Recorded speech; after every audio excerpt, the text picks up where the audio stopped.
Hello, everyone. This is the MGTOW Cowboy. Greetings and salutations. This evening, I want to tell you guys two stories, essentially, and they're kind of related, or they're kind of interconnected. And I shouldn't take too long, but I'm sure this video will be at least 10 minutes, maybe 12 minutes. So yeah, I'll call this. I'll title this video. I put in my 2 week notice, and it looks like I landed a new job. And I had a series of conversations with a coworker that I want to share with you guys. No, you know what? This video is going to go longer. This will be at least 15 minutes long, maybe 20. I don't know. We'll see. Okay, so to start, I put in my 2 week notice at work today, or I guess yesterday. Technically, it's after midnight, but whatever. Today, and yeah, I went to my boss, gave him my 2 week notice. He's actually the owner, but whatever. And I told him, thank you very much for giving me this job, and you floated me, you gave me good work. Maybe I shouldn't say good work, but you gave me work. I needed work. You got to keep your head above water. And he gave me a job. He was very nice. I told him he was very professional. I put my hand on his shoulder and I thanked him. He smiled. He was like, Joe, I'm glad to see, that you're moving on, or you're moving, onwards and upwards. And I, just thanked him, and I told him, yeah, it looks like the 4th of July. The 4th of July is my last day, and yeah, okay. So now I can segue into this new job. So, okay, I finally got off my butt and I started applying to these trucking companies. Of course, I wanted to wait, past, April, past May, definitely past April. May is a good time to start too, before I get back into trucking because, the best time to get into trucking is when when the weather is warm. There's no, definitely past the frost date. You don't want your first week and then you get a blizzard and you crash out and then everyone thinks you don't have what it takes. And anyway, yeah, you want to wait till the weather's good, and weather's good now. Now is the perfect time to get into trucking. So anyway, finally got off my butt. I started to apply to these places. A couple places I contacted, a couple places got back to me. There's this one company that I'm going with. They're based out of South Holland. South Holland is a south suburb of Chicago. It's a suburb of Chicago on the south side. Um, so okay, so a little bit about the process. Okay, so they start you out with a recruiter. The recruiter kind of walks you through the process. Uh, the recruiter sent me. I had to fill out an application. They're almost all exclusively online. Fill out the application, and they conduct a criminal background. There's an application, criminal background check, and credit check. And so I did that. Passed all that, and then after that they have you send a photocopy of your license or your CDL, and then after that the recruiter had me send him a copy of my, it's called your medical examiner certificate, or it's just called, colloquially you just call it your medical card. They have to verify all that, everything good. You have to make, because you need a medical card that's valid in order to use your CDL. In case you guys don't know that, but you do, and you got to make sure you keep your body in good order, running order. So all that was good, and then okay, and then the next step was the recruiter contacted me, or the recruiter contacted me and put me in contact with a driver trainer, and the driver trainer called me. He was very prompt. We had like a half-hour conversation. I'd say the first 15 minutes it was just like banter, getting to know each other, talking, almost like bullshitting. And then the last like 10 minutes or whatever, he sort of got down to business. He's like, all right, so, this is a driver position. What is it? They're offering $1,000 the first week, or I'm sorry, $1,000 a week for the first month. The second month is 1,200 a week, and then the third month is $1,400 a week. So it's like 1,000, then 1,200, then 1,400. A $200 raise every month. It's a 1099 position. He's going to be my driver trainer. He seems like a nice guy. He's like a, what did he say? His name is Jamie. He's been in the industry for 17 years. He said he's trained a whole bunch of people. He sounds like a kind of like a roughneck. Sounds like a. Oh, he smokes too. He specifically mentioned that. He was like, "Is that going to be a problem? If so, I can get you another driver trainer." I was like, "No, no, that's okay." I smoked in college. I smoked for almost 6 years. Uh, I regret that, I guess, but I don't know. It shouldn't be a problem. I quit. I can't imagine starting to smoke again because I'm around a smoker. I mean, I don't know, but um, yeah, he seems like a very nice guy. Sounds like he comes off as like a rough around the edges black guy. He's a black guy. I think he's from the South. I think he's got like a Southern twang. He seemed very very reasonable.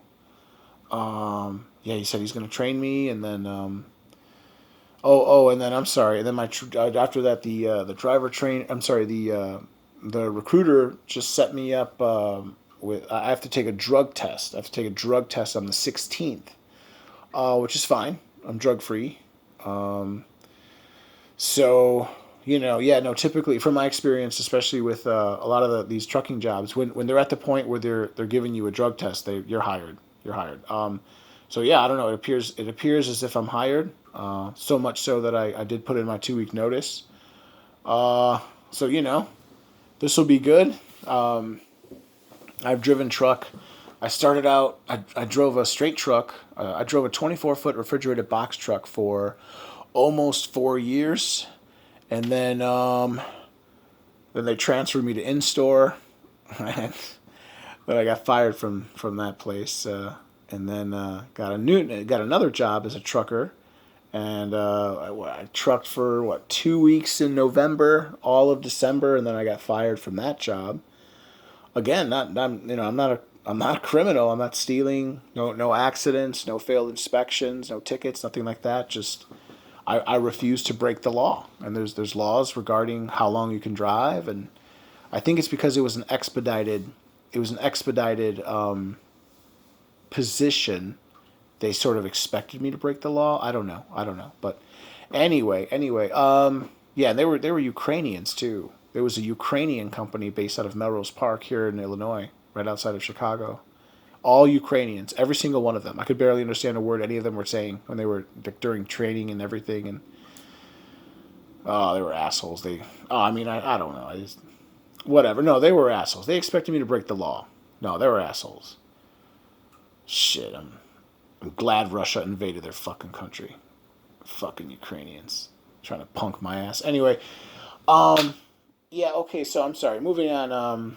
Yeah, so I gave my boss my 2 week notice, and then yeah. So I told this driver trainer the eighth of July is when I'll be rolling out. The 8th of July is when he's coming to pick me up, or I guess he'll as he told me, he'll catch a load to Chicago, and then on the 8th he will be ready for my first day, and then yeah, he said he'll be training me for close to a month, give or take a week, and then afterwards I'll get my own truck. Um, yeah, no, it's exciting. It's exciting. It's scary. I hope it goes through. I hope there's no problems. I hope there's no holdups.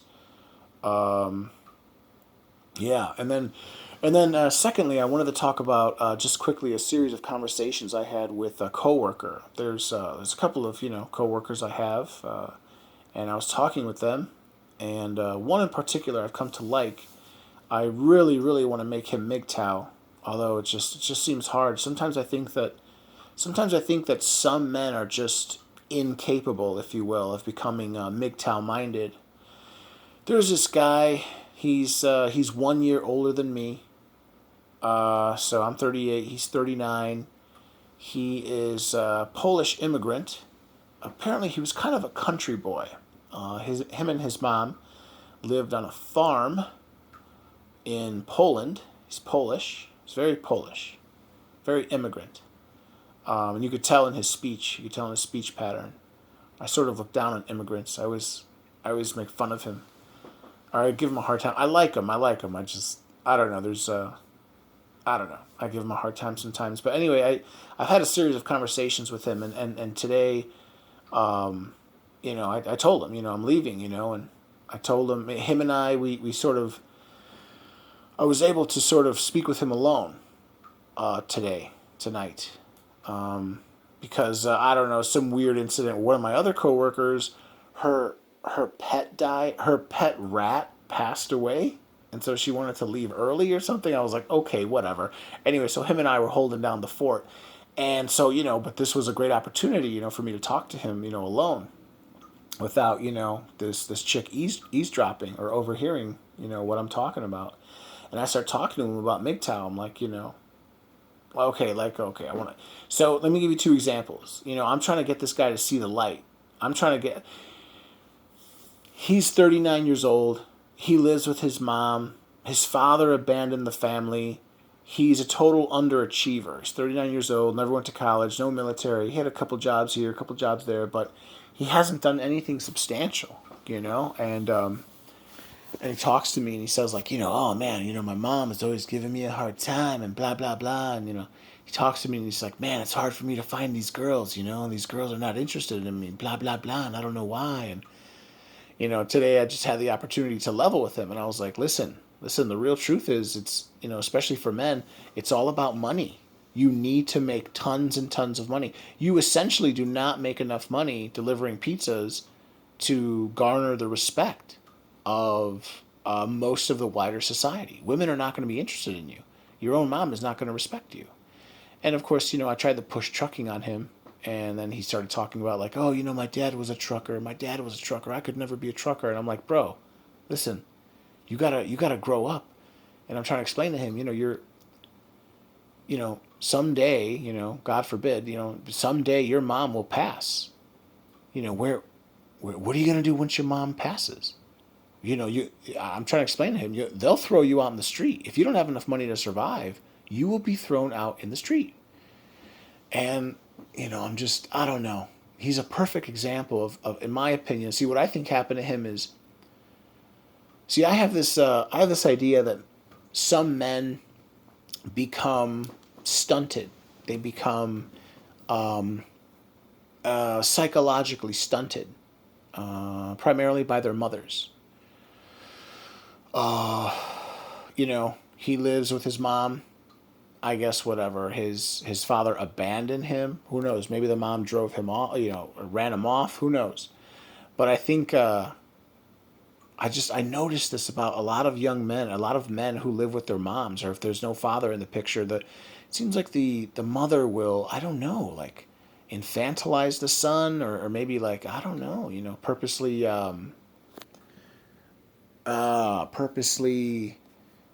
yeah, infantilize the son, or maybe emotionally, psychologically cripple the son in some sort of in a in a desperate attempt to make sure that the son does not leave and abandon the mother. I don't know. That's me. That's me sort of psychoanalyzing some women. But I think some women do that, and I noticed that with some men who live with their mom particularly, and there's no father. They tend to be like weak. They have like a weak. They don't have a lot of intestinal fortitude. They don't have guts. They don't have. They're psychologically weak. I don't know how else to put it. They lack confidence. This guy tells me, oh, I don't think I want to become a trucker. I'm like, okay, well, do something else. Why don't you get into the trades? Do something that makes more money. And he's like, oh, I can't do that because of this. I can't do this because of that. And it's like, bro, you better do something. You better you better take a shit or get off the pot. I don't know. I'm talking to the guy and I'm trying to give him examples. And there were two examples that really stuck out. One was college. He was talking about how, oh yeah, my mom, she never really had money for me to go to college, blah blah blah. And then he starts talking to me. He starts telling me that his mom had money for his sister to go to college. And I was like, huh, that's weird. So your mom had money for your sister to go to college, but not for you? And he's like making excuses. He's like, oh yeah, no, maybe she was a better student, or da, da, da. And I turn it around on him, and I'm like, well, yeah, maybe she was a better student, or maybe you just weren't, pushed. Maybe you just weren't encouraged as much as your sister was. Is that a possibility? And he's just like, oh, I don't know. I'm not sure. I never thought about it that way. I'm like, yeah, well, maybe you should start thinking about it that way. And I remember in other conversations, for example, he told me, oh yeah, blah blah blah. He specific. We were talking about teeth. We were talking about braces, and he had mentioned that yeah, he doesn't have braces. He never had braces, and I told him, oh yeah, I had braces and they sucked and blah blah blah, and he specifically mentioned, yeah, my sister, she got braces, and she had to get them tightened, for the first year, every 2 months, and da da da. And today in the conversation, because I remembered that from a previous conversation, I brought that up, and I was like, you know, isn't that also another interesting coincidence? Isn't what a coinkydink, isn't it? That your mom didn't have money for you to get braces, but she had enough money. She got the money somehow for your sister to get braces. Do you notice that? I'll call him. I don't know what I'll call him. I'll call him Miriam. Um, you know, I said, Miriam, isn't it weird how your mother didn't have money? And he's making excuses the whole time. I'm like, you know, your mom didn't have money to get you braces, but she's got money for your sister. And he's like, I swear to God, like verbatim, he's like, oh well, you know what? I didn't even want braces. Like I didn't even want them. I was young and I didn't want them. I'm like, bullshit, bullshit. See, and that's the problem. It's like men are so brainwashed. He's literally telling me that he didn't want the opportunities given to he did not want the same opportunities afforded to his sister to be afforded to him, and I don't buy it. And I told him that, and I was like, listen, here's the real truth. The real truth is that your mother prioritized your sister over you.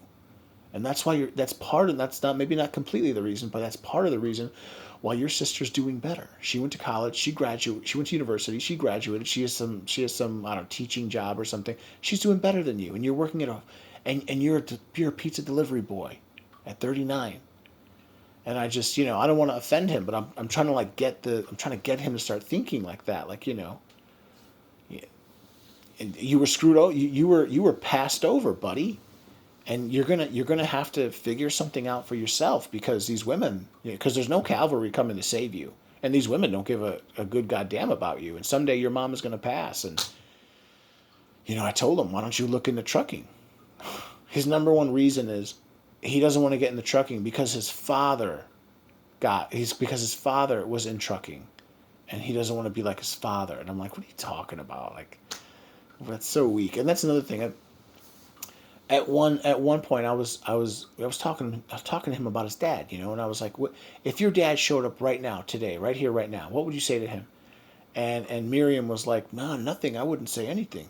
I'd probably tell him to get off my property. I guess he was imagining like he was at his house, and his father shows up at his house. So I can tell there's a lot of he has a lot of resentment towards his father, when you should have a lot of love, and I don't know. Just another example. Just another example. Men men are totally overlooked. Women are totally prioritized. I've come to believe this so firmly. And what it does is it weakens the man. It I don't know, whatever you want to call it. It emasculates the man. It psychologically stunts the man. And then they just become underperforming, you know? And I'm telling him, you should become hungry for success. And he's just, I don't know. He's just happy to, be living in mommy's basement. So anyway, I just wanted to share that. Yeah, so to recap, today I gave my 2-week notice to the owner, or to my boss, of my current work, of my current job. And it looks like I got a new job starting the 8th, hopefully. Everything going well, knock on wood. Cross your fingers. And since I'm leaving, I thought I would share some of my my truest feelings with one of my coworkers. There's a number of them, but this one in particular, I think he's got more potential than he thinks. But he is, in my opinion, a perfect example of a man who has been emotionally emasculated and just emotionally stunted by what I think. I don't know. I've never met his mom, but what I think is like a, one of these women who, whatever, single mother, had a kid, once, showed preference to the female, showed preference to the daughter, and then I believe, emotionally stunted the son on purpose, so she has someone to take care of her in her old age. So, and then at the very end of the night, I invited him to come with me down to the south side to go hang out with Pulse Kebab. I went to go see Pulse Kebab this evening, and he refused. He said no, he's not interested. So I don't know. Maybe he deserves. I shouldn't say deserves. Maybe this guy is happy to be a pizza delivery boy for the rest of his life. I don't know. So anyway, I'll leave it at that. Everyone, this is the MGTOW Cowboy. If you like my content, please like, please comment, please subscribe, and please share. And I'll leave it there. And you gentlemen, take care.